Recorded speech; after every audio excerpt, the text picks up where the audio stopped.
A documentary on the history of the Bermuda fitted dinghy will then air at 12 noon. CITV's celebration of Bermuda Day will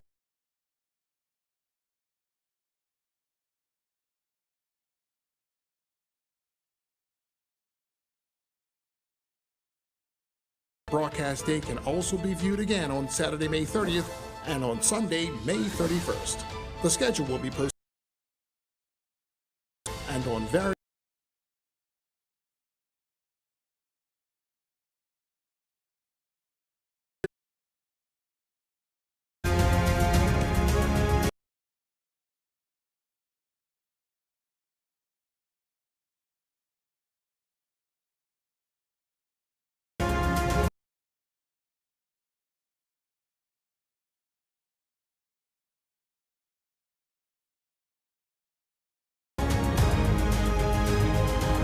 Good afternoon, Bermuda.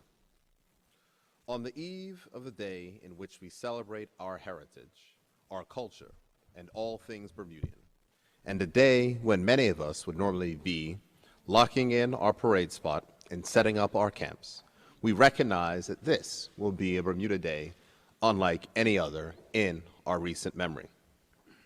Many will experience a virtual Bermuda Day parade in place of our usual floats, majorette bands, and gumbays. Some will be boating without rafting up, and family gatherings that will be smaller and will require physical distancing. All things very alien to us as Bermudians, but very necessary.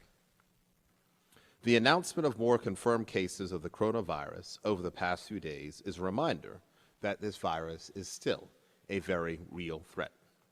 With the reopening of the economy and our aggressive testing regime, we expected that more cases would be identified. And while no news of any new cases of the coronavirus could be considered good news, the earlier identification of these cases means that as a community, we are better placed to contain the transmission of this virus. Our real-time reproductive number remains below 1, and we remain among the world leaders in testing per capita. I expect to receive a presentation on the revised bottling numbers within the next week. As we did previously, we will share the details with the opposition, members of Parliament, the Senate, and other stakeholders, and we will provide an update to the public at a future press conference. We currently have the supplies on island to test 12,000 people in Bermuda, which is about a 2-month supply at our current test rate. Additionally, we have enough testing kits to conduct a further 180,000 tests. We have the PPE to cover the needs of all of our essential workers, and the hospital has enough beds to avoid being overwhelmed at our current rates of transmission. However, the numbers announced over the past few days means we must remain alert and continue to follow the physical distancing guidelines. These guidelines apply to the young people in Bermuda who are socializing without masks. I cannot stress enough the importance of wearing a mask. There are some in our community who do not have symptoms of the coronavirus, yet have this virus and can spread it to others, meaning that you can spread it to others and then infect vulnerable family members. That is why wearing a mask is crucial. You are protecting those around you, and you are helping to prevent the spread of the virus. The island is currently in phase 2, expansion of services. As a government and as a people, we do not want to go back.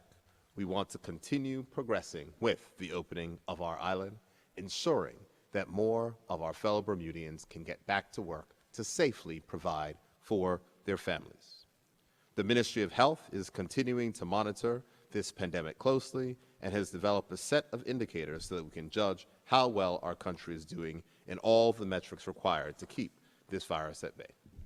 Furthermore, the resources and support of the government, the opposition, public officers, the private sector, our union partners, and other stakeholders are all tasked with working together to ensure employees can get back to work safely at the appropriate time while preserving the health and well-being of everyone on our island. The trust that you have given us, the support you have provided us, and the responsibilities you have placed with us are things that we consider sacred, and we will continue to make decisions that will keep each of us safe as we move forward with the reopening of our economy and getting people back to work. At today's press conference, I'm joined by the Minister of Health, the Minister of National Security, the Minister of Public Works, and the Minister of Finance, who will give various updates on respective issues within their remit. First, we will hear from the Minister of Health, who will update on the latest cases, speak about the importance of shielding our vulnerable in light of the seniors who were recently hospitalized with COVID-19 and the regulations in place for retail establishments. Minister of Health. Good afternoon. Today, 115 test results were received by the Ministry of Health, and one was positive for COVID-19. Bermuda has 140 total confirmed positive cases, and their status is as follows. There are 39 active cases, of which 30 persons are under active public health monitoring, and 9 persons are hospitalized, of which 2 are in critical care.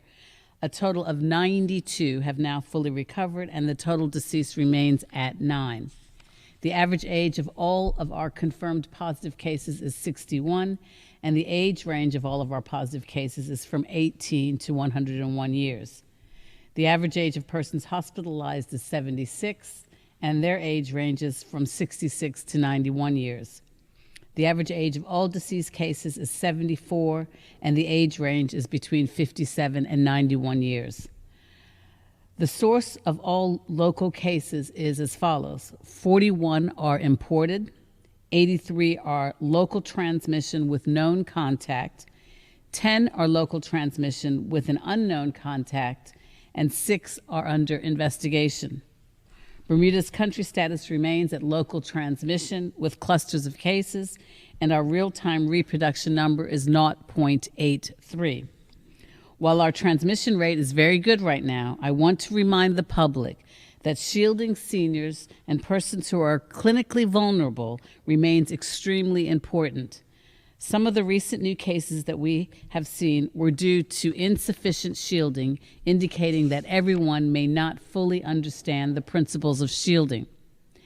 An individual who is more susceptible to COVID-19 complications must be shielded not just from the public, but also from household members who go out into the public.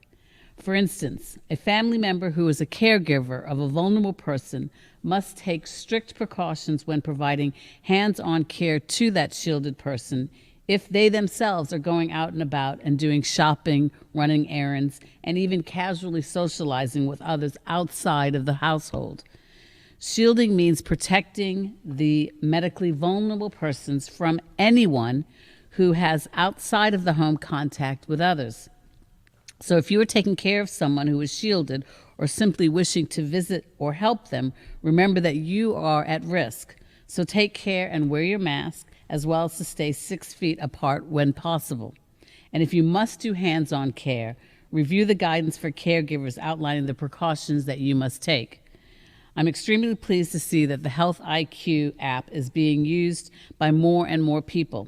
Adoption of new technologies is going to play a vital role in our phases of reopening, so I encourage everyone with a mobile device to download Health IQ and update your status regularly. The heat map that's provided by the Health IQ will give you a good sense of geographical areas in Bermuda where there may be higher concentrations of cases, indicating that you must wear your mask and practice distancing and hand hygiene more vigorously. These actions will feed into our reopening indicators, so it is extremely important that as many people as possible give their information and their status to the app and download the app, and you can do so by visiting healthiq.bm and then download the app. As we enter a holiday weekend, I want to remind the public that preventative measures helped get us to where we are now in Phase 2, and without them, we will not be progressing to Phase 3. Restaurants have been asked to collect names and contact details of their patrons, and I understand some have faced resistance from members of the public. However, we do need everyone to cooperate because this is vital information that we require at the Ministry of Health to assist us with our contact tracing efforts. Patrons' contact information is being requested so that contact tracing can take place rapidly if a positive COVID-19 case is identified at that restaurant. Without the contact details, our contact tracing team would be unable to reach other persons who may have been exposed as they were dining at the same restaurant at the same time at a nearby table.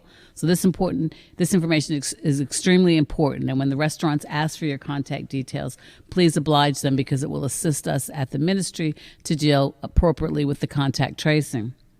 We are also amending the guidance so that only one person from each table needs to give their contact details.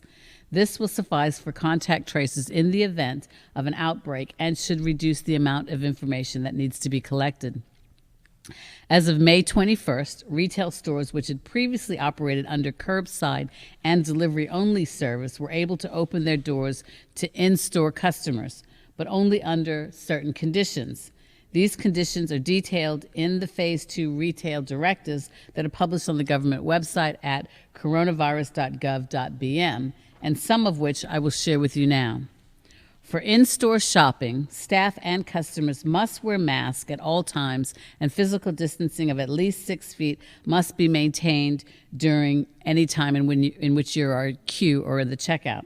Additionally, customers must use hand sanitizer provided before entering the store. The regulations have also been amended so retail customers will be able to visit any day, not just by the allotted shopping days of their surname. And the same will apply to pet stores and gas stations. The shopping days organized by alphabetical surname will remain only for grocery stores, and that, as a reminder, is as follows. A through F are Mondays and Thursdays, G through Q, Tuesdays and Fridays, and R through Z, Wednesday and Saturdays. Sundays will be for seniors and shielded persons up to 1 o'clock p.m., and from 1 o'clock p.m., the amended regulations will allow persons over 55 years of age and essential workers to shop. Seniors and essential workers may shop any day of the week. As a customer, you should notice many physical changes in the retail stores that you visit, such as floor markings and barriers, as well as increased signage reminding you to follow the physical distancing requirements, hand hygiene, and the need to wear a mask. Accordingly, there should be accessible and visible sanitizing products for customers and staff, with hand sanitizers placed at each entrance of the store. Only one person will be allowed to use the restroom facilities at any given time, and all surfaces must be regularly sanitized. Where possible, stores should continue to provide online ordering, delivery, or curbside pickup to reduce the need for customers to enter the store. Businesses are required to monitor the health of their staff. Managers should look out for any staff members showing symptoms of COVID-19, and any employees showing symptoms should not be allowed to go to work. And managers will also have the right to refuse entry of customers who show any signs of illness, such as coughing or sweating, and this is at the discretion of the managers. We encourage all frontline workers in personal care services and retail to get tested. The drive-thru at Southside currently has openings for Saturday and Sunday, so we encourage you to register online now. I should highlight at this point that the website has been revamped to ensure the vast amounts of information being published daily can be found more easily. If you haven't been on the site recently, I invite you to do so and go to coronavirus.gov.bm and browse the guidance documents such as the one for restaurants and retail, as well as other very important and useful information. Before I close today, I want to remind people about the Argus Telenurse Hotline and the GP Telehealth Consultation Services, which is a vital resource for those persons in our community that are uninsured or HIP clients. When an individual calls the COVID-19 hotline and they are feeling unwell with symptoms that are unrelated to COVID-19, they are then, and as well as if they are uninsured or have the government's HIP health insurance policy, they will be transferred to Argus's contracted telenurse vendor, which is PhoneMed. The telenurse will provide advice, and if the individual needs to consult with a GP, the calls will then be transferred to Argus to set up a telehealth consultation with a GP here in Bermuda. And the COVID hotline number again is 444-2498. Telenurse advice will improve access to health care and minimize unnecessary use of hospital emergency rooms and other medical services. Finally, I'd like to reiterate the message of caution during the holiday weekend. Please remember that we are in phase 2, which is an amber light, to proceed with caution. This is not a green light to party, even during a holiday weekend. Most people are truly fantastic in making an effort and following the rules, but it only needs a few careless people to cause an outbreak. If you see any infractions or groups over 10 congregating, not maintaining physical distancing, etc., please call 211 to report it. I know persons like to take pictures and or send them to their MP, but the surest way to get an infraction acted upon is to report it to the authorities by dialing 211. In closing, I would like to wish everyone an enjoyable but safe Bermuda holiday. Wear your mask at all times, practice physical distancing, wash your hands regularly, and keep your social bubbles limited. The better we behave now and follow the rules, the greater the likelihood of a more normal summer ahead. Thank you. Thank you, Minister of Health. And congratulations to the team that worked in the Department of Communications to put up the new website, coronavirus.gov.dm, which is easier to follow, and you can find the great amount of information is much easier to access now. I just want to reiterate what the Minister of Health had said on the importance of shielding. If you are a family member of someone who is in a vulnerable population and you decide to put them at risk by hanging out with persons who are not wearing masks, then that means that you are putting them at risk.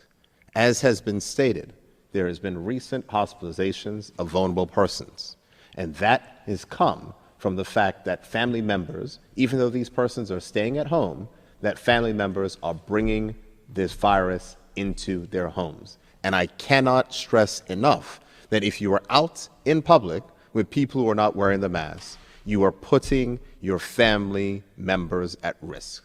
Maintain your physical distance and be smart, because if you are outside with others, that is the same as your vulnerable family member being outside. And we've seen some of these new cases, and I cannot stress it enough that if we are not individually responsible, then we will see more vulnerable persons who are staying at home and following the rules become exposed due to persons that are bringing the disease, family members that are bringing the disease into their household. The Minister of Public Works, Lieutenant Colonel David Birch, has been tasked with chairing the Cabinet Committee on the reopening of our economy. Today, he'll provide an update on the decisions reached and changes to the regulations that went into effect today and some additional restrictions for our public parks and beaches this holiday weekend to ensure that Bermuda remains safe. Minister? Thank you, Premier. Good evening. In early April, the Premier appointed a Cabinet subcommittee of the frontline ministers in this pandemic, they being the Ministers of Health, Education, National Security, and Tourism and Transport, and myself, to collaborate, coordinate, and make recommendations to the full Cabinet on reopening the economy. The aim is for the committee to review progress on the various phases, receive external submissions, assess them, and make recommendations to Cabinet on the way forward. The purpose of the phases is so that planning can occur and the timing of each phase can either be accelerated or slowed depending on the public's behavior. To that end, I can advise the following changes published today. The requirement to mandatorily quarantine will cease on Sunday, except the approximately 20 remaining persons who will complete their time there at the dedicated facility. Anyone arriving in Bermuda after the 31st of May will be allowed to self-quarantine at home for 14 days, as was the case before a government quarantine facility was provided, subject to the following conditions: regular police checks and regular healthcare visits. 2, the alphabetical requirements for shopping days will be removed for retail, gas stations, and hardware stores, but will remain in place for supermarkets. Sunday shopping will be restricted to seniors and vulnerable persons up to 1 p.m. and then open to essential workers thereafter. One of the things we have noted already in Phase 2, particularly in the restaurant sector, is the non-compliance to the social distancing rules, while at the same time receiving appeals from the Chamber of Commerce to relax the regulations further. Might I suggest that the Chamber's responsibility also extends to encouraging their members to adhere to the regulations as well. The alternative is them being shut down. Looking forward, the committee is constantly reviewing progress through this Phase 2. With a view to how we might accelerate this phase, as well, we expect recommendations from the Minister of Education on the opening of schools, and the discussions on the very complicated opening of our borders continue with the Minister of Tourism and Transport. Top of the list at this stage is the approach to summer camps from the Department of Youth, Sport and Recreation, and I expect that next week we will have a decision made in that regard. Additionally, broad consultation with the players in Phases 3 and 4 will occur before we get to those stages so that the necessary preparations can occur. Finally, under the authority of Section 25G of the Bermuda National Parks Act 1986 and Section 3 of those regulations 1988, the minister responsible for parks has the authority to make regulations, the following of which will come into effect for Bermuda Day holiday on the 29th of May, Saturday the 30th, and Sunday the 31st. All beaches and parks and nature reserves will be closed from 8 p.m. until 6 a.m. the following morning. There will be no camping permits issued, and overnight camping at designated campgrounds, parks, beaches, or nature reserves is not permitted. There will be no bonfires allowed at the parks and beaches, and no special bonfire permits will be issued. This is not punishment, it is protection. In the main, the majority of residents have followed the public health protocols, and we must continue to do so. In the forefront of our minds is the mitigation of risk, with directives from health in how we manage this crisis. That is what drives our decisions. Thank you, Premier. Thank you, Minister Birch. News of businesses having Bermudian workers stay home while employees on work permits were brought back in is deeply disturbing to us as a government that is committed to putting Bermudians first and is unacceptable. We condemn these actions and encourage anyone who knows or who has evidence of these activities or any other violation of our immigration laws or work permit policies to report it. Those who choose to break our laws, skirt our work permit policies, and act against the best interests of the country and against the spirit and unity and togetherness displayed on our island will be dealt with under the law. Today, the Minister of National Security will provide an update on matters related to immigration and matters related to enforcement. Minister? Thank you, Premier. Good evening, Bermuda. As we approach the holiday weekend, the Royal Bermuda Regiment will triple their force on land and sea over the long weekend, establishing visibility in public places and strong enforcement of the evening curfew. Although the community has been generally compliant with the laws and regulations thus far, there is an expectation that the use of boats, beaches, and parks will increase during this period. The Coast Guard will continue its 24-hour-a-day coverage, taking particular interest in boat movements in the early morning where raft-ups are common. Coast Guard jet skis will be out each day to monitor public behavior on the water, and the BPS is expected to utilize for the first time drone capabilities in the Great Sound. Boat operators and passengers are reminded that they are to be off the water by 7 p.m. Any vessel found to be used for recreational purposes after 7 p.m. will be considered in breach of the law, even if they are returning to their dock or mooring. As a reminder, here are some other holiday weekend guidelines that the public should be aware of. Boats and watercrafts, all vessels must be off the water by 7 p.m. Only 10 people maximum per boat, including crew, should be on the water or in a boat at one time, and they all should be exercising physical distancing in and out of the water. There should be no raft-ups. All patrons must be off the beaches and parks at 7 p.m. This will be enforceable by 8 p.m. There should be no overnight camping. The public should still be exercising physical distancing on the water and on land. The Bermuda Regiment and the Bermuda Police Service will be patrolling the beaches and parks to ensure compliance, even whilst people are swimming in the water. Restaurants, remember, outdoor dining only. Guests must provide their personal details to the restaurant staff. Guests must be masked until seated. The public can report any breaches by calling 211. I'd like to turn to immigration.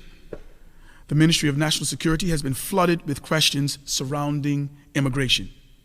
Here's what I can advise. On Monday, June 1st, the Department of Immigration will receive all types of applications for processing. This includes work permits, passports, land licenses, Bermuda status, naturalization, PRCs. All applications and submissions will be made via the drop box on the ground floor of the Government Administration Building. All incomplete applications will be returned by regular mail. Applicants are encouraged to ensure that their applications are complete at the initial submission. If they have doubts, they should contact the Chief Immigration Officer, Dr. Danette Ming, on dwming@gov.bm. Completed passports will be mailed via registered mail, and visitors' extensions will continue to be processed at the L.F. Wade International Airport. The department will maintain its online banking payment process. New applications will be accepted starting June 1st. This includes applications for Bermuda status, permanent residency certificates, extension of spouses' employment rights, permissions to let, land licenses, residential certificates, spousal letters, naturalization, British nationality, deferral certificates, and requests for copies of documents. The process is simple. Send a complete application including supporting documents. All of the documents should be sent again to the government, should be submitted in the drop box on the ground floor at the Government Administration Building. Passport applications. Expired passports will be accepted starting Monday, June 1st, 2020. There will be no requirement for counter-signatories for persons 16 years and older.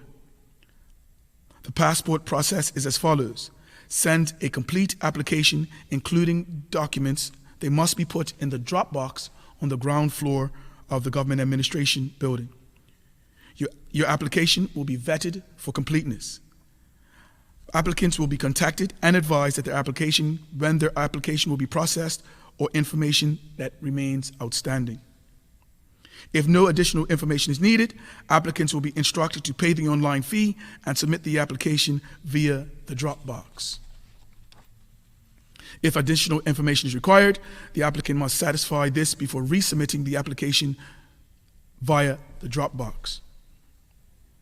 New passports, first-time applicants, will be accepted Monday, June 1st. Counter-signatories are still needed for new passport applications. The process, again, is via the drop box on the ground floor of the Government Administration Building. Your application will be vetted for completeness. Applicants will be contacted and advised of when their application can be processed if all the information is correct. And if it is not correct, they will be advised of the outstanding information. If no additional information is needed, applicants will be instructed to pay the fee online and submit their application via an appointment. If additional information is required, the applicant must satisfy this before resubmitting the application via the drop box on the ground floor. Any requirements for face-to-face interactions will be by appointment only. Turning to the area of work permits.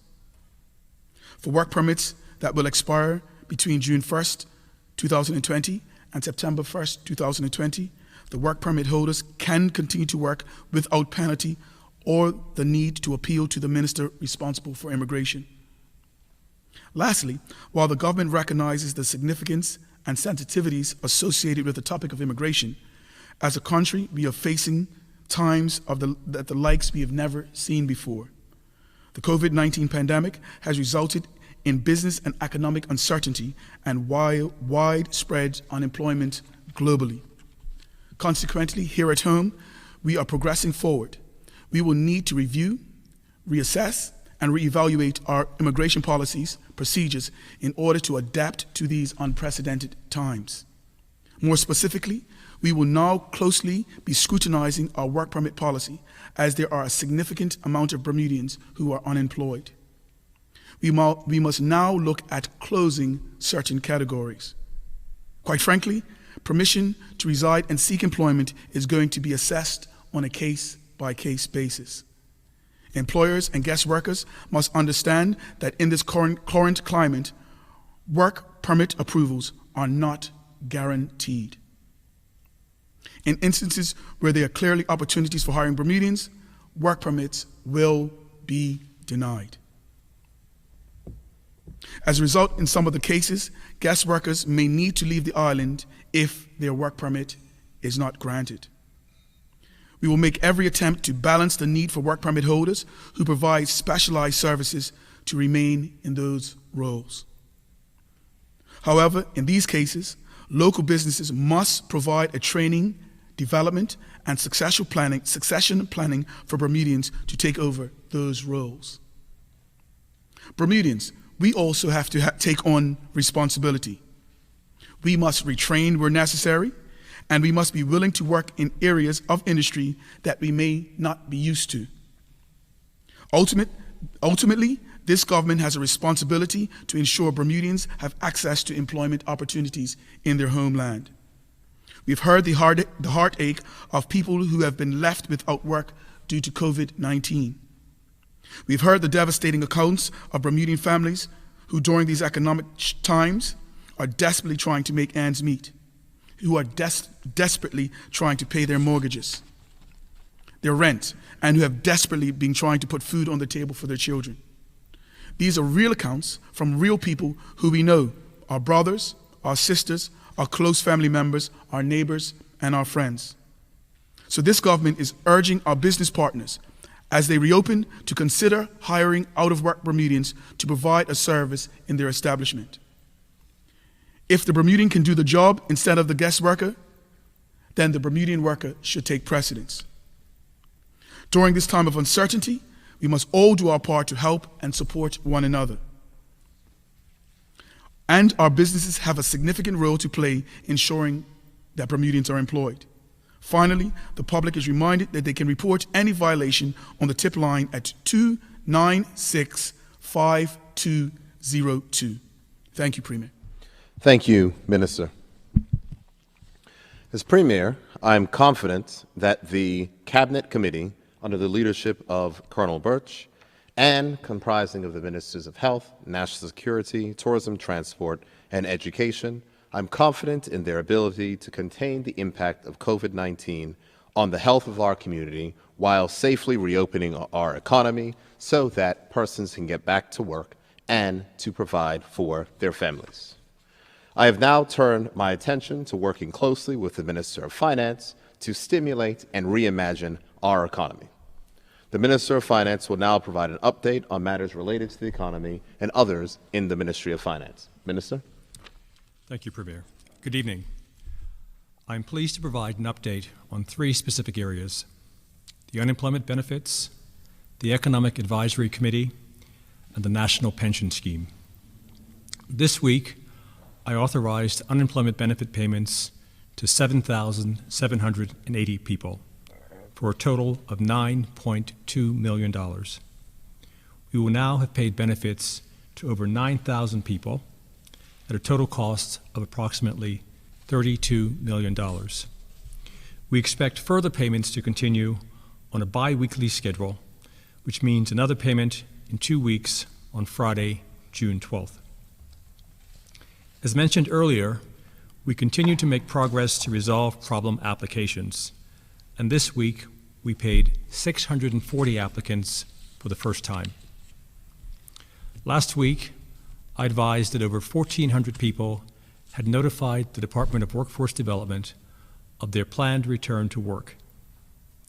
This number continues to grow as Bermuda enters its second week of Phase 2, and over 2,600 individuals who were previously receiving benefits have now returned to work, up by more than 1,200 from last week. I want to reiterate that all individuals and companies have a responsibility to notify the government of your return to work to confirm your eligibility period. Please visit www.bermudajobboard.bm, follow the link at the top of the COVID-19 unemployment application, then the link at the top for the Back to Work form. For those that have already done so, we thank you for the act of responsible citizenship. The Economic Advisory Committee held its second meeting yesterday, and the committee provided initial feedback and comments on the impact of COVID-19 on all sectors of the economy.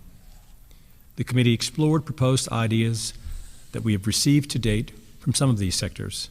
In addition, the committee has now received submissions from other entities and individuals, including submissions made on the Government Forum website, and has agreed to include these as part of our assessments.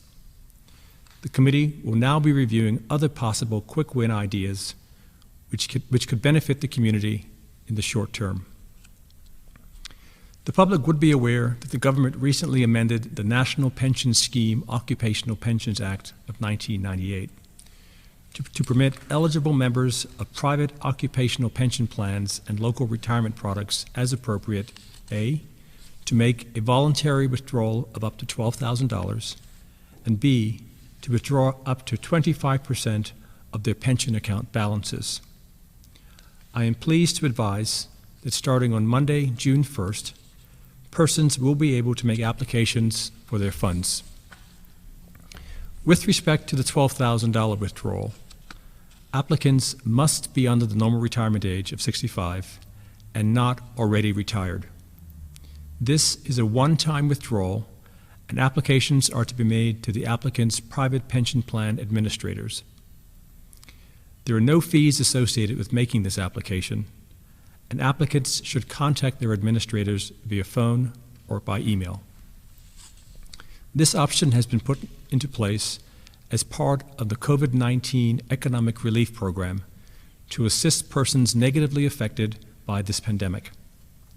Therefore, persons will have until the 30th of June 2021 to make an application to request a withdrawal. The Pension Commission has already provided guidance to plan administrators to assist them with reviewing, processing, and approving applications in order to make the process as efficient as possible. With respect to the 25% withdrawal option, persons eligible must be 65 years of age, retired, no longer working, and have not converted their pension account balance into an annuity. Applications are to be made to the Pension Commission. The Commission stands ready to assist retirees in answering any questions they may have, and applicants can contact them at 295-8672 for further information. There are no fees associated with making the application, and there is no time limit for retirees to make an application under this option. Thank you, and I wish everyone a happy Bermuda Day. Please stay safe. Thank you, Minister of Finance, for that update. Before I move to some questions from members of the public and my close, I just want to add a note that this afternoon the government received confirmation that there will be a charter flight on Air Canada to Bermuda on the 5th of June from Toronto. If you are in Canada, an ordinarily resident in Bermuda, and you wish to return home, or if you are a Canadian resident and want to return to Canada, you should email info@traveledge.bn. There were a couple of questions which came in on my social media where I put out a request if persons had questions to answer. A number of ministers have already answered many of the questions of which were asked, but I do want to touch on two particular questions before I close. One question was, are we allowed to attach our moorings and sleep out and stay at our moorings, or do we still have to return home by 7 p.m.? The answer to that is yes, you must be off the water, as the Minister of National Security said, by 7 p.m. Another question which was asked, and this is an important one, it says, what is the goal when it comes to COVID-19? Is there a certain number of COVID cases we are trying to reach, taking into account that the cure could be worse than the virus when it comes to economic depression, social, physical, sexual, and mental abuse, or lack of other medical treatments? I thank that member of the public for their question. The Chief Medical Officer is here today. The Chief Medical Officer forms the Advisory Council with the Minister of Health and others, and this was a matter of which we discussed earlier today. The truth is that the government of Bermuda's policy is not the complete and total elimination of the virus from our shores. Though that would be great, it would require unprecedented economic damage and unprecedented isolation for that to be the case. And it would require our borders to remain closed until there is a vaccine and for all persons in Bermuda, or enough persons in Bermuda, to be vaccinated. That is not the policy of the government of Bermuda. The policy of the government of Bermuda is to aggressively test, trace, and isolate cases and make sure that we enforce physical distancing and the requirements to minimize the transmission of the virus in our shores. As the Minister of Health had indicated during her particular remarks, next week we will be unveiling a dashboard which will be able to be updated and will show the public in a very simple green, yellow, and red as where we stand on the various indicators which are necessary and responsible to either move us to future phases or require us to go back to previous phases. And that is the policy of the government of Bermuda. So we are trying to balance it, but we are not trying to move forward in a spirit of keeping our economy closed in an attempt to completely eliminate the virus from our shores. Because as you are correct, there are lots of other repercussions, and in some cases, the cure could be worse than the disease. In closing, we are facing a future that will require creativity, adaptability, and delivery by the government and by each and every one of us. We all have an important role to play, and we must each step up, step forward as we collectively raise our game as a country. Whatever we are doing, wherever we are working, we must show up and give that 100%, delivering a full day's work to make sure that our economy can become stronger. Our island's future depends on it. On the eve of Bermuda Day, we must embrace the values, strength, and resilience of our people. Those values of strength and resilience that we have displayed throughout our history. Over the centuries, we rebuilt our economy again and again, and over the centuries, we have reinvented ourselves. We had to be innovative and offer the world things of value and appeal. Our island of farmers and fishermen grew to become sloop builders, whale hunters, pearl divers, and then changed to become leaders in tourism and international business. As a country, we did not come this far by saying, "That's not my job," or being unwilling to do what it takes to succeed and make our island home better. As we continue to move through this pandemic, we recognize every country around the world is facing similar issues. How to rebuild their economy and get their people back to work. We have a lot of advantages here in Bermuda, given the fact that we are small and we are nimble, and we have the skills and the ability to do things differently. It's very important that each of us do what we can, where we can contribute to our country in a positive and productive manner. It is important that as we pause this weekend to celebrate our heritage, it is very important also that we look towards the future. And remember that the only persons who can shape the stories of which they'll be telling in future Heritage Days are those of us right now who are living through this particular pandemic.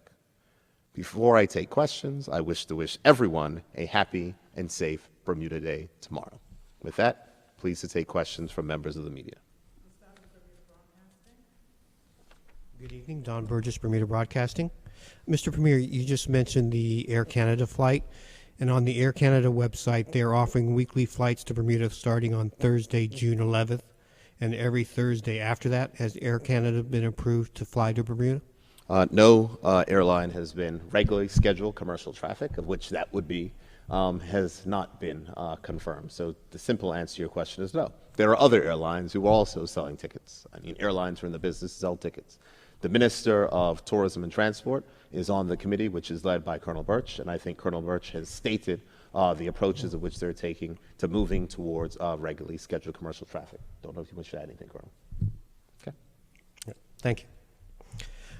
Health Minister or the CMO, Bermuda has seen a spike of new positives, 15 over the last 7 days.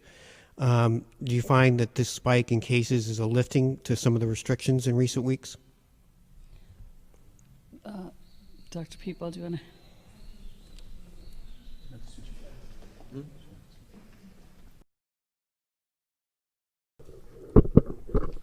Get her a chair. Thanks. You're kidding. You said recent weeks, and I would say if we're talking about 3 to 4 weeks ago, yes, that would be reflective of the spike, but the spike would not be because of the past week of being in phase 2. As you know, it takes 2 to 4 weeks, at least 1 or 2 incubation periods for the virus to really give its impact to the community. And so what we're seeing now is the result of what happened 2 to 4 weeks ago. All right, thank you. Health Ministry, you just pointed out that people should input their health status via the Health IQ app, and this way the public knows where the risks are in Bermuda. But the government already knows where all the positive cases are located right now. Why doesn't the government update the Health IQ with the positive cases in addition to the members of the public so that we know? Okay, that's a good question, Don. The Health IQ app, which is, if you've had an opportunity to download it, it's really, really interesting because it will locate where you are and where there are cases of COVID within the area of, you can go to a particular, like Sands, for example, and I can see where there are cases and pockets of persons that have indicated what their symptoms are. So what you do is, have you downloaded it yet? Yes. Okay, so you can see. Unfortunately, Hamilton Parish, for example, seems to have a lot of persons that are located throughout Hamilton Parish that have either entered into the Health IQ what their symptoms are. So the benefit of this particular app is twofold. One, it allows persons to just have a real-time snapshot, so to speak, of where there are cases, or where not cases, I'm sorry, but where there are persons that may have entered in symptoms or feeling unwell and so forth within that geographical location. And B, this information will also assist us as we move to different phases because it's a lead measure. So when we have information about how many people are wearing masks, how many people are complying with all the other mitigants, this is a computerized use of technology to be able to use as a lead measure to help the government determine what's next is whether we move forward or not.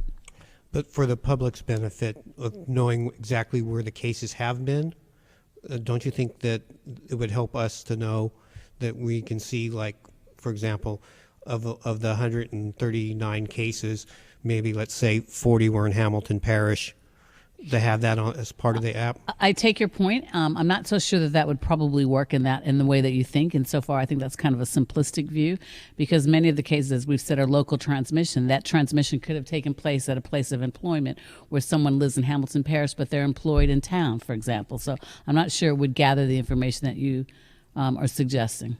Okay, thank you.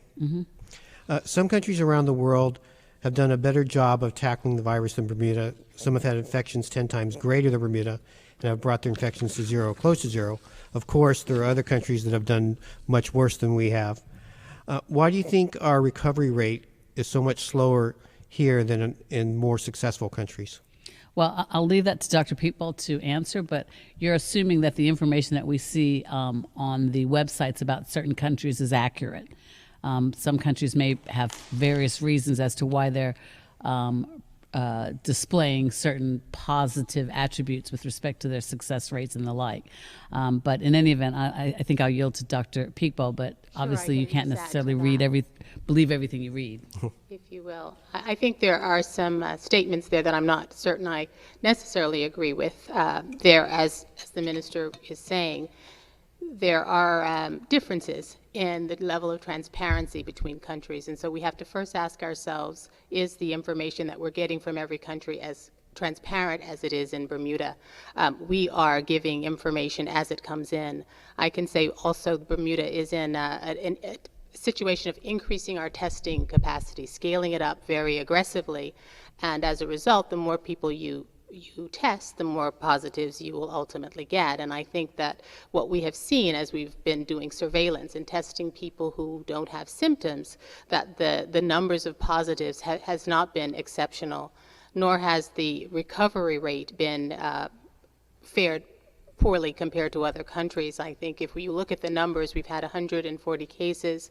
I believe something like 80 of those, I actually have the number, but the point is that we are looking at the number of people who've recovered from the illness, and as it turns out, I would say our recovery rate is quite impressive. It is adequate. It's around 67%, and if you're looking at recovery, you have to be aware of the time frame that you're looking at the recovery period for, so that we're considering recovered people who have for 14 days not had any symptoms, 14 days from when they were first diagnosed or when they were first symptomatic, and at least 3 days of no symptoms, I should say.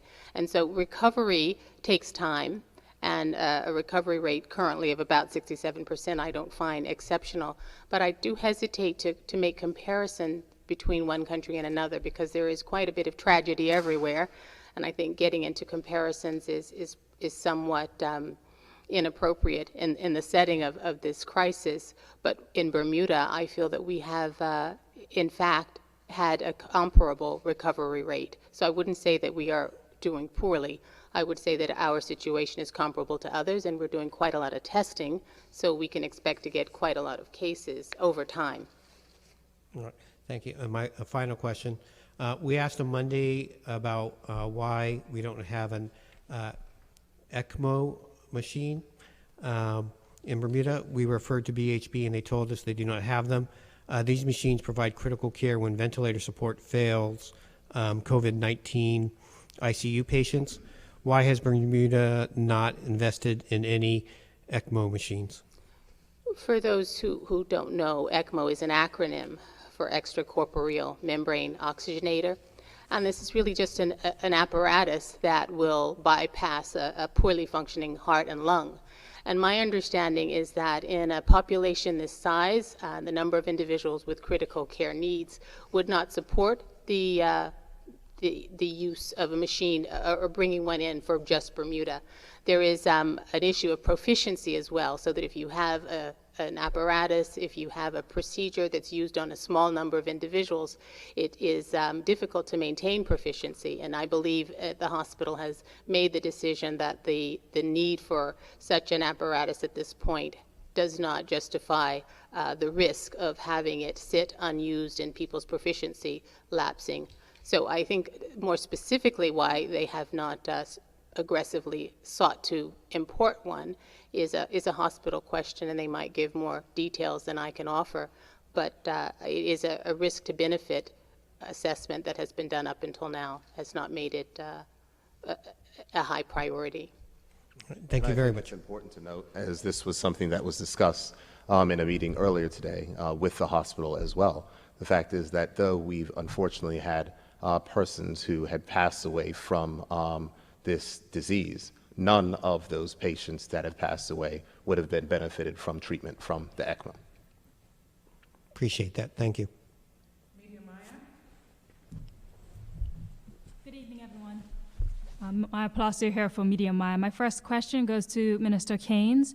You mentioned at the last press conference that there will be sobriety checkpoints starting up soon, and I'm wondering if that'll start tomorrow because of Bermuda Day, and whether I did not say that there will be roadside sobriety checkpoints. Maya, the roadside sobriety checkpoints, that they have to be prescribed in law, and so when you have a roadside sobriety checkpoint, they have to be gazetted in the official gazette in advance of the actual night. That was not done in these circumstances. The Bermuda Police Service, however, will be on the roads and making sure that people are driving appropriately and that they are not driving with excess alcohol in their blood, whether they're on land or whether they're on sea. Okay, thank you for that. My apologies. My next question came from a community member who just wants to know, what happens if you get a voluntary COVID-19 test and it comes out positive and you are asymptomatic? Do you have to be quarantined at the hotels, and what will happen to them?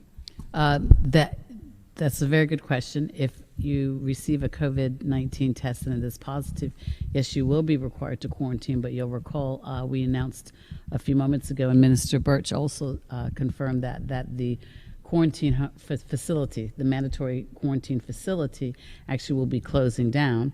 However, that person will now be able to quarantine at home, where they will have public health monitoring as well as regular checks from those persons that are enforcing, such as the police and the regiment. Thank you. And my next question also came from a community member. I believe this goes to the Minister of Finance. They asked, can you please confirm the date when employers are required to stop deducting from employees? We haven't, so for restaurants, it's immediately. Restaurants and bars, I think we announced that on Friday, because it's for the quarter that commenced on April the 1st. And that's the only folks who, at this point, we have granted that kind of relief to. Okay, thank you very much. And my last question, we know that Cheval Dylan Burgess' case is now considered suspected murder, and that a 39-year-old man was brought into custody. Are there any new updates? The Bermuda Police Service continued their investigation. As you said, that there was a 39-year-old man in custody. He has been released on police bail. The investigation is still ongoing. I think it's important for us to let the members of the Bermuda public know that they can still provide information at 295-0011 or 211 if they know any information concerning the disappearance of Cheval. Thank you very much. Those are my questions. Thank you very much. Thank you very much. I'm really important with regards to, we heard tonight that the quarantine facility is going to be closing and people will be quarantining at home. Can you tell us if we've got any more progress on the enforcement app, the quarantine enforcement app that was mentioned earlier? Any more progress? The cabinet, I think, approved the contract last week. The work is proceeding to get the devices on island in order to make sure that they are ready for monitoring. I think that those things will be more apt to when we're talking about a broader level of when we have more persons that will be coming in, arriving at the airport. But I think that the cabinet subcommittee is confident that given the threat levels that we are able to sufficiently manage the risk with self-quarantine, and we can close down the government quarantine facility. I think that there will still be some level of government quarantine facility which is necessary and required for persons whom are unable to quarantine at home. So you may have an instance where you might have an infection. It might be a place where you are not able to quarantine at home, and we need to make sure that we offer those facilities as well. You wish to add anything to that, Colonel?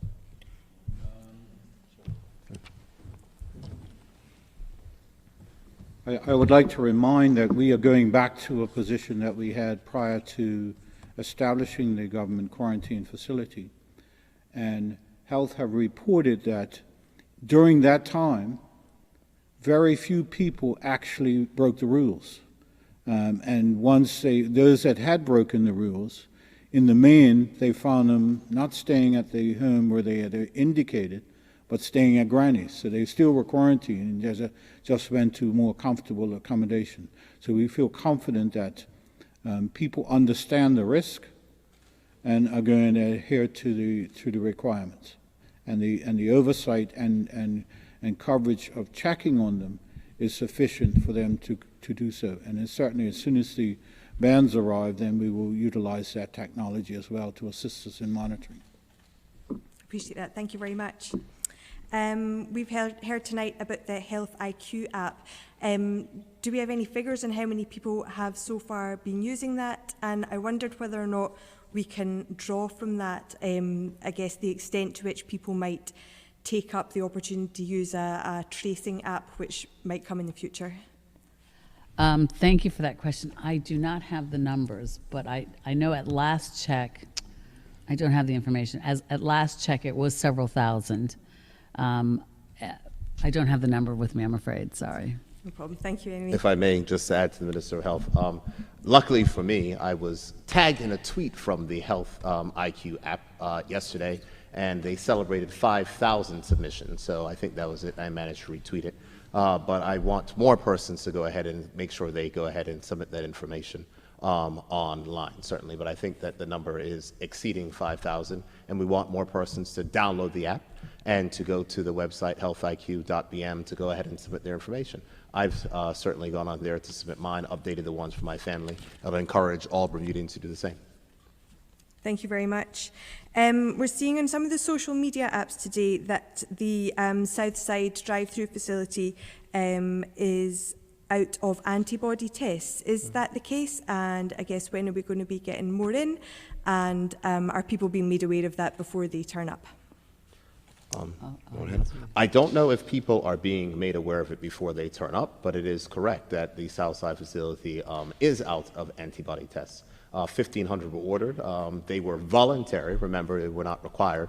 They're voluntary. And from Dr. Weldon's reports, most persons did elect to go ahead and have that particular test done on themselves. The government has ordered more.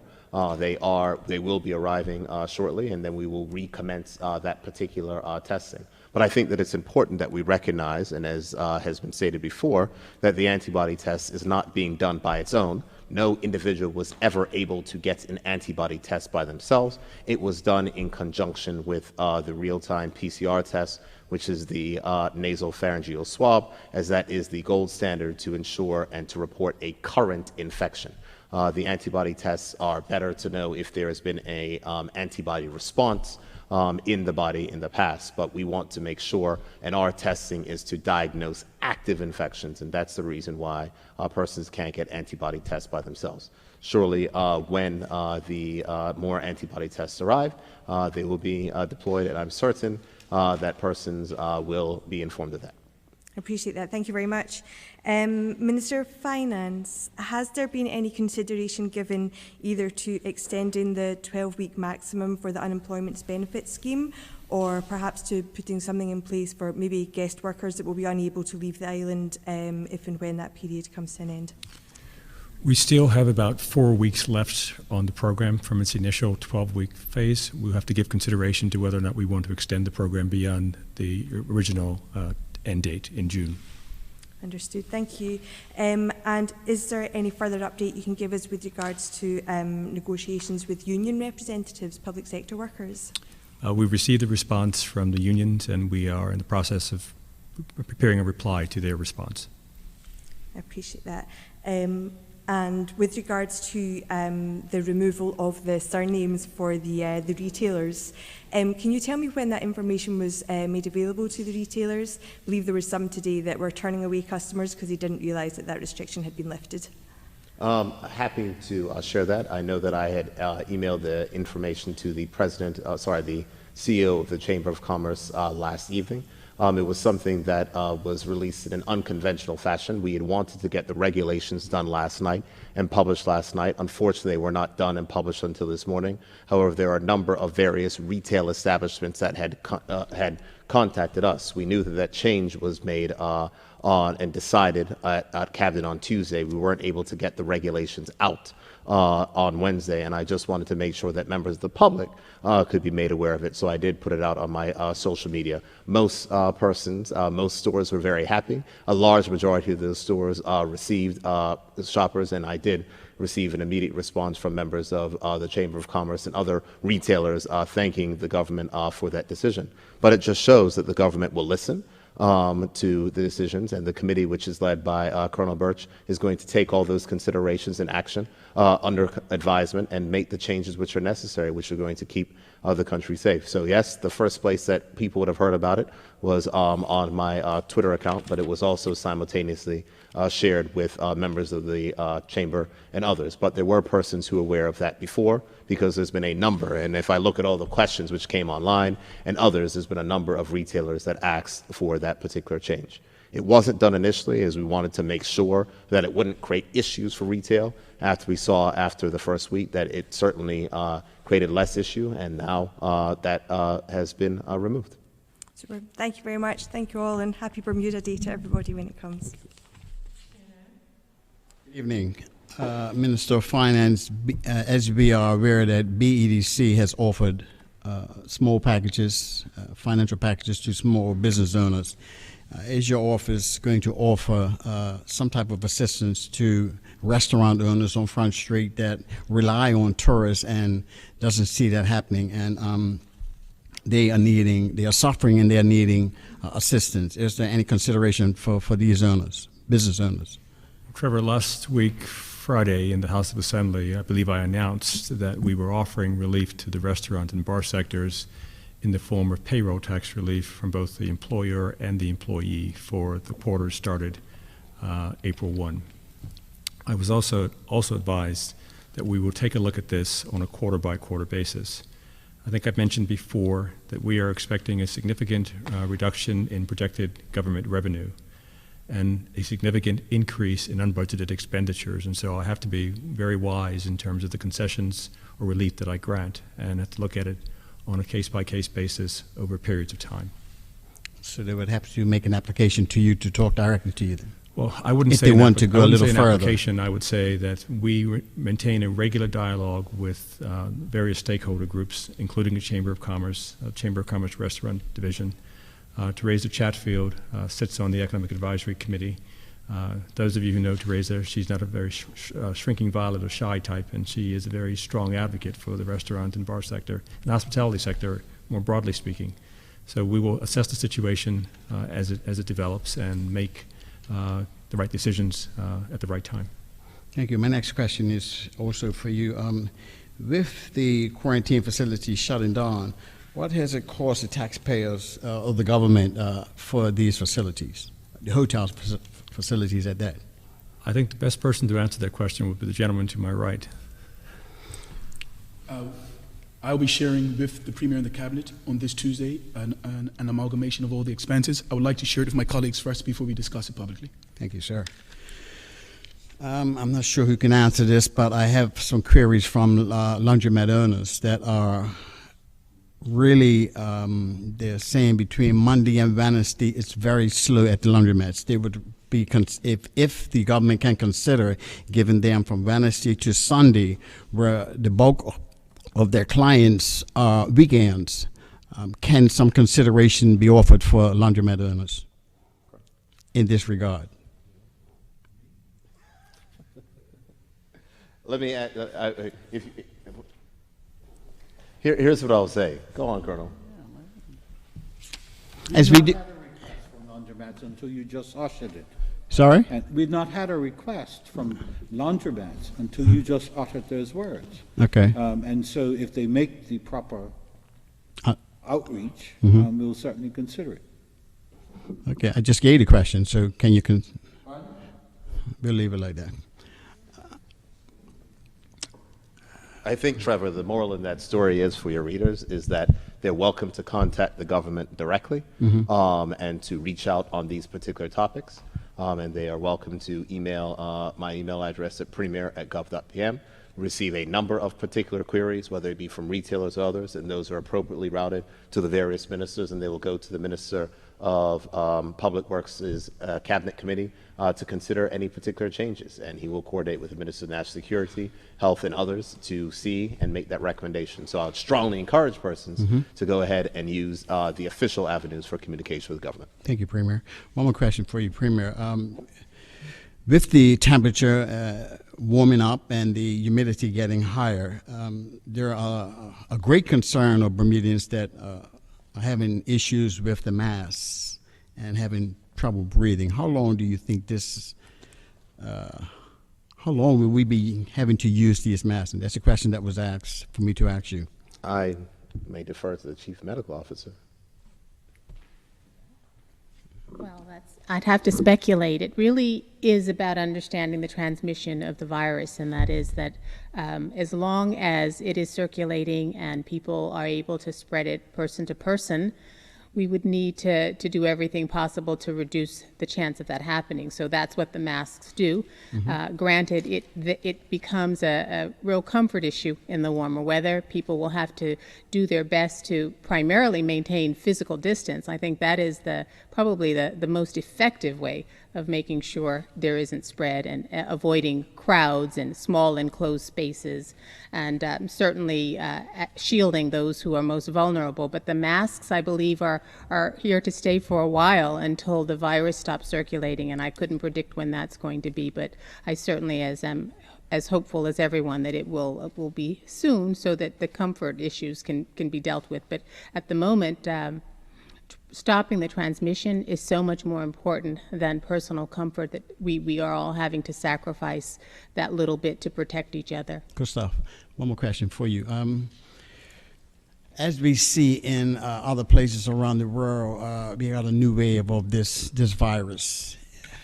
I'm going to try to paint a scenario. If the airport stays closed and we have more numbers going up, is there the possibility that this virus can mutate in those that have had the virus and take the numbers up? That's certainly within the realm of possibility. I think we're all very well aware that viruses do mutate. I think that the crux of your question is, if we are an enclosed community and no one's coming in, and only we have the people who've had the virus or those who will shortly get it from those who have it, do we have to worry about there being the possibility of reinfection? And that is being researched as we speak. That is one of the big questions. What is the level of immunity that you get from having been infected with the virus or having been exposed to it? That is an area that's not clarified yet. It would be a concern, certainly. Typically, if you have an infection and you develop immunity against the pathogen, that immunity lasts a while, sometimes a lifetime, sometimes just many years. But in the case of coronavirus, it's just early days. We really don't know. So this is all speculation about what would happen if we are just an isolated island, what would happen to those who have been infected, whether they have the potential of being reinfected. Eventually, obviously, in a closed environment, either people will be infected and recover, and or not, and that at some point the virus stops circulating in an enclosed environment. But that is not a reality. That's never going to happen anywhere. So because it's a pandemic, there will always be the occasional reintroduction. Thank you. Minister Keynes, this question goes out to, it's about work permit holders. Can the applicant or can work permit holders apply for permission to reside in Bermuda and seek employment, or do they have to leave?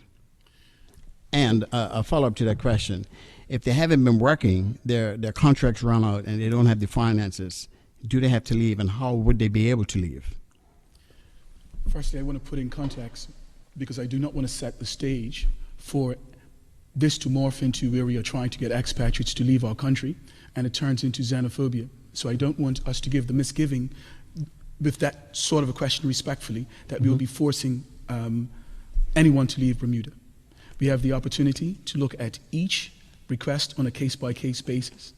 I shared that this is an opportunity for us to be very prescriptive for the board that is chaired by MP Renee Ming to look at the application, to look at the merits of the application, to consider the environment that we're living in, and to make decisions based on that. People have the opportunity to reside and seek employment.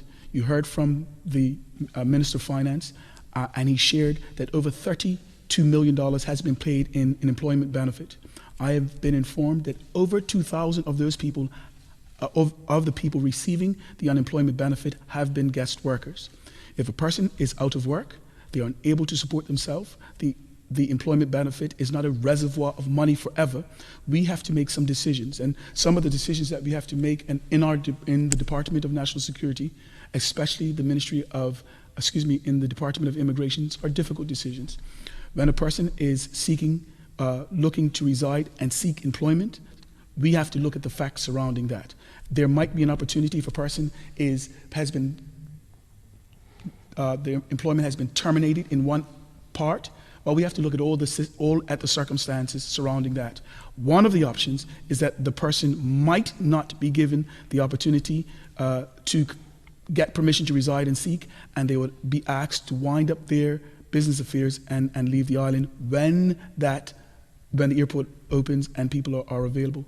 Again, we realize that we have a unique biosphere. There are a number of people in our country that are out of work. We want the opportunities for Bermudians to retool, retrain, but we also want them to be given opportunities to take on roles that become available because of the changing of the landscape with reference to employment. Thank you. My last two questions. One. Thank you very much, Director Wilson. And what I would like to say to all of Bermuda is that there's been a lot of information that has been shared today. I would like to extend my gratitude to the members who are here with me today, the members of Cabinet, the public officers, the Chief Medical Officer, all those persons who continue to support our work, the members of our caucus, the members of the legislature, and everyone who continues to work together to provide the advice to the Cabinet so that we can make the best decisions in the interests of this country. I want to remind everyone to have a safe holiday weekend. Please do not do anything that will end up getting you in trouble against the law. We are still under a state of emergency. We still have a virus that is circulating inside of our community, and it is not the time to act as though if all is normal. It is going to be difficult, but I have faith and belief that we can keep our composure in order to keep the vulnerable persons inside of our community safe. So with that, I wish everyone a happy Bermuda Day weekend. Thank you, and good evening. Bermuda joins CITV on Friday, May 29th as the island celebrates Bermuda Day 20. A documentary on the marathon dock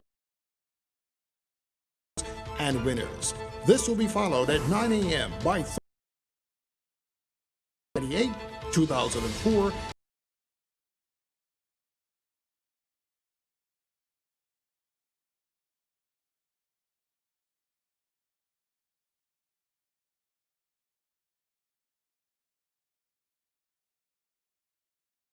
Of the 1983.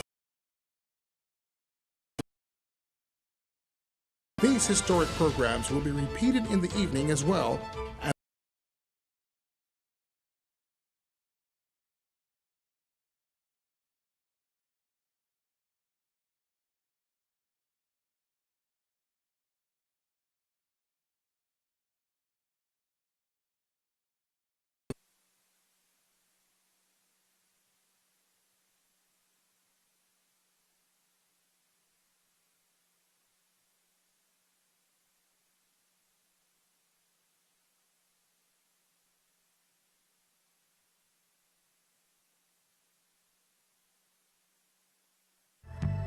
There followed a long and sensational trial, at the end of which Monk was jailed for 4 months and fined heavily.